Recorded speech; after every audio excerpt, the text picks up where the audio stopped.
pour le graphique de la vitesse en fonction du temps, nous aurions pu aussi calculer la pente de la droite qui est ici. Donc, ici, nous avons une droite constante. Donc, si nous calculons la pente, donc nous effectuons delta y sur delta x, bien évidemment, nous allons obtenir une pente de 0. Maintenant, quelles sont les unités? Les y sont exprimés en mètres par seconde, tandis que les x sont exprimés en secondes. Donc, nous obtenons une unité qui est les mètres par seconde carrée. Donc, que sont les mètres par seconde carrée? Ce sont les unités de l'accélération. Donc, nous avons ainsi une accélération de 0 mètres par seconde carrée, ce qui est normal puisque la vitesse pendant tout le mouvement est restée à 2,5 mètres par seconde. Donc, il n'y a pas eu d'augmentation de vitesse. Juste pour vous expliquer ce que veulent dire les mètres par seconde carrée, il faut considérer davantage mètres par seconde à chaque seconde.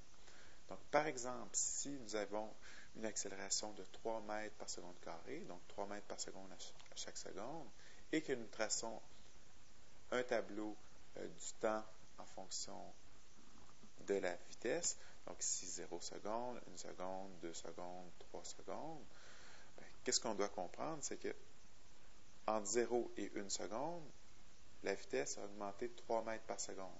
Donc, la vitesse augmente de 3 mètres par seconde à chaque seconde. Donc, une vitesse de 3. Ensuite, une autre seconde va s'être écoulée. Nous allons être rendus à 6 mètres par seconde, ensuite à 9 mètres par seconde, et ainsi de suite. Donc, la vitesse augmente de 3 mètres par seconde à chaque seconde.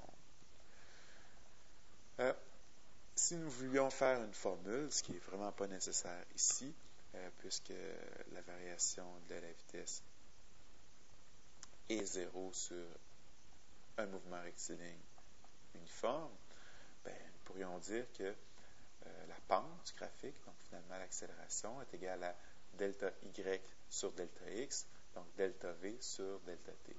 Mais puisqu'il n'y a pas de variation de vitesse, la vitesse est uniforme, mais bien sûr, le delta v va être de 0, donc l'accélération va aussi être de 0. Si on trace le graphique maintenant, en fonction du temps, ici j'ai placé le graphique de l'accélération en fonction du temps, excusez-moi. Donc l'accélération placée ici, le temps ici.